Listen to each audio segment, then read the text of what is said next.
세무사님, 아내가 남편에게 부동산을 증여받아서 6억 원의 증여재산 공제를 적용받았는데요. 추후 남편이 아내에게 증여받으면 6억 원의 증여재산 공제를 적용받을 수 있는지 궁금합니다.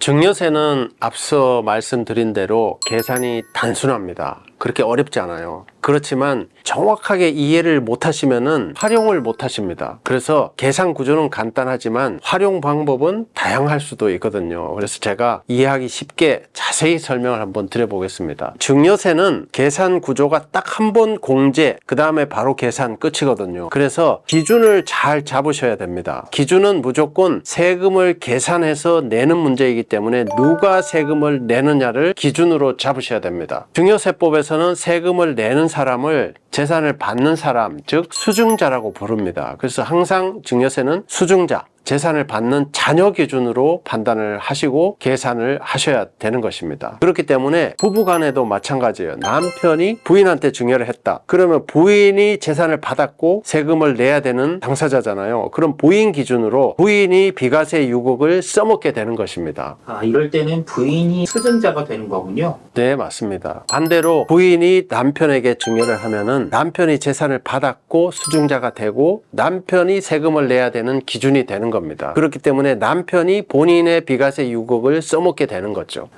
공제라고 하는 것은 결과적으로 수증자를 기준으로 하는 게 중요하겠군요. 네, 그렇습니다. 그래서 부부간에도 가령 남편이 부인한테 6억을 증여를 했어. 그리고 부인은 남편한테 3억을 증여했으면은 부인은 나중에 다시 한번 남편에게 3억을 증여할 수가 있는 거죠. 10년 안에. 10년이 지나면은 이 과정을 똑같이 반복을 할 수가 있습니다. 아까는 남편과 아내를 기준으로 예를 들어 주셨는데요. 이번에는 아버지와 자녀의 관계에서 예를 들어 주실 수 있나요? 부모 자식 간에도 마찬가지입니다. 대부분 이제 부모가 자녀에게 재산을 증여하거나 예금을 증여하잖아요. 그러면 이때는 자녀가 수증자가 되는 거죠. 자녀가 세금을 내는 사람이 되는 거잖아요. 그렇기 때문에 세금을 내는 자녀 기준으로 계산을 하시는 거죠. 그렇기 때문에 세금 계산 과정에서 공제 부분도 자녀가 공제를 받는 겁니다. 그렇기 때문에 자녀가 5천만 원을 공제를 받게 되는 거죠. 가령 이런 사례가 있을 수 있습니다. 딸, 아들 이렇게 있는 타인 가족에서 아빠가 딸에게 5천만 원, 아들에게 5천만 원 이렇게 예금을 송금했을 때는 딸 입장에서 수증자가 되고 아들 입장에서도 수증자가 되기 때문에 딸도 5천만 원 공제받고 아들도 5천만 원 공제받고 이렇게 받을 수가 있습니다. 그러면요, 자녀가 둘인데 시집갈 나이가 된 딸에게 아버지와 어머니가 각각 5천만 원씩 증여를 했어요. 이때는 딸이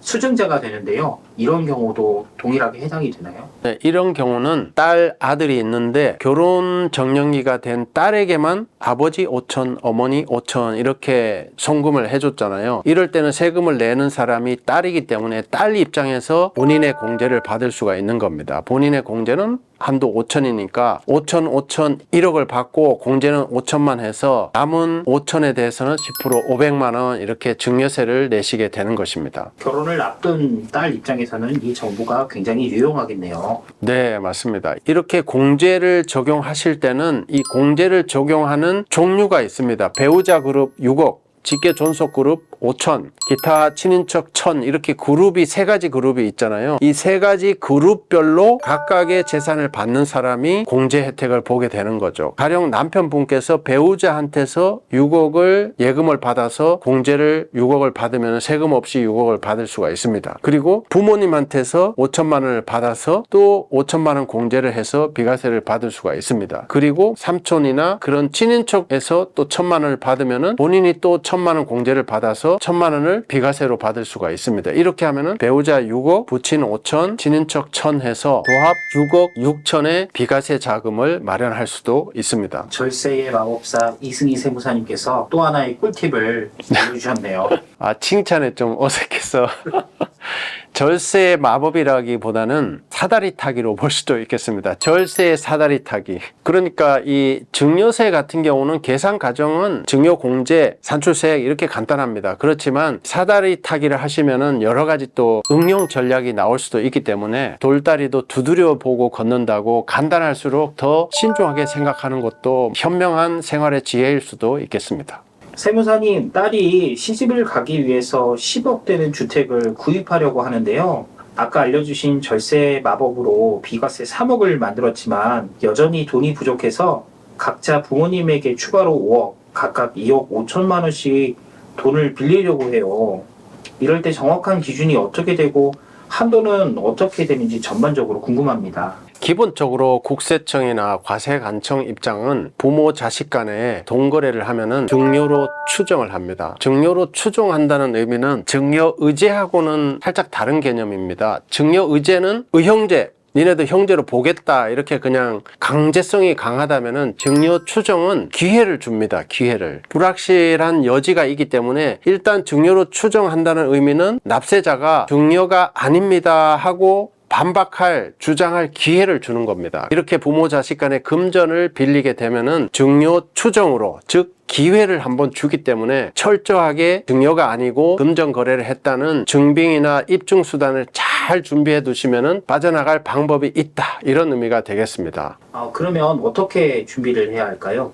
지난 영상에서도 말씀드렸듯이 부모 자식 간의 금전 거래는 국세청, 과세관청이 일단은 의심의 눈초리로 보고 증여로 때려놓고 아니라면 입증해봐 하고 입증 책임을 떠넘겨 버리기 때문에 우리가 입증만 잘하면 빠져나갈 수 있다, 이런 의미거든요. 그렇기 때문에 그 방법을 잘 알아두시면은 유용하게 자금 활용을 하실 수 있겠습니다. 첫 번째는 유대인처럼 계약서 잘 쓰고 이자 지급 사실 철저히 잘 챙겨두시고 이렇게 하시면 됩니다. 그리고 은행처럼 사후관리 철저히 하시면 됩니다. 돈을 빌려간 사람의 경제적 상황에 따라서 정말 은행처럼 일부 상환 요청하고 이자율 올렸다 내리고 이렇게 액션을 잘 취하시면은 증여가 아니라 금전 소비대차, 돈을 빌리고 상환하고 이자 주고 이 사실을 인정받을 수 있기 때문에 증여에서는 벗어날 수도 있겠습니다. 유대인들은 금전 거래를 굉장히 꼼꼼하게 하더라고요. 네, 맞습니다. 유대인 같은 경우는 부모 자식 간의 금전 거래도 정말 칼같이 하고 있는 것으로 알고 있습니다. 부모 자식 간에도 돈을 갚지 않으면은 바로 소송이 들어갈 정도로 굉장히 엄격하게 진행하고 있는 것으로 알고 있습니다.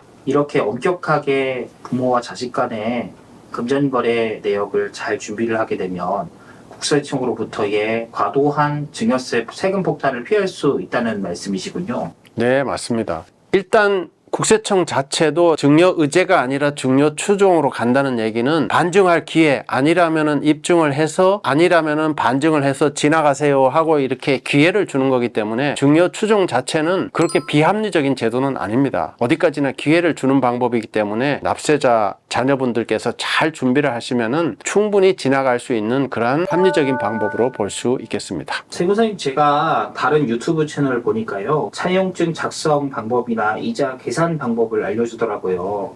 이렇게 하면 안전하게 증여세 문제로부터 해결받을 수 있을까요?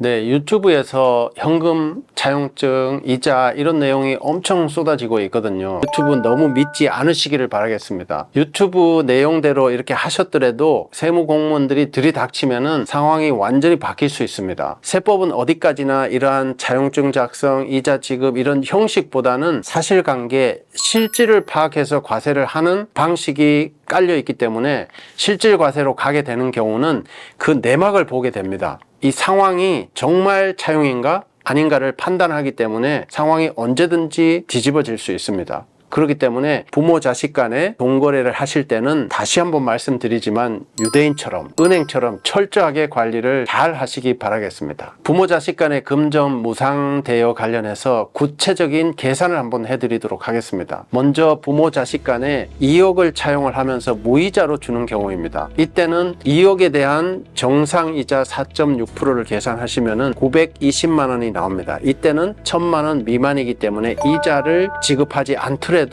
차용으로 인정될 수가 있겠습니다.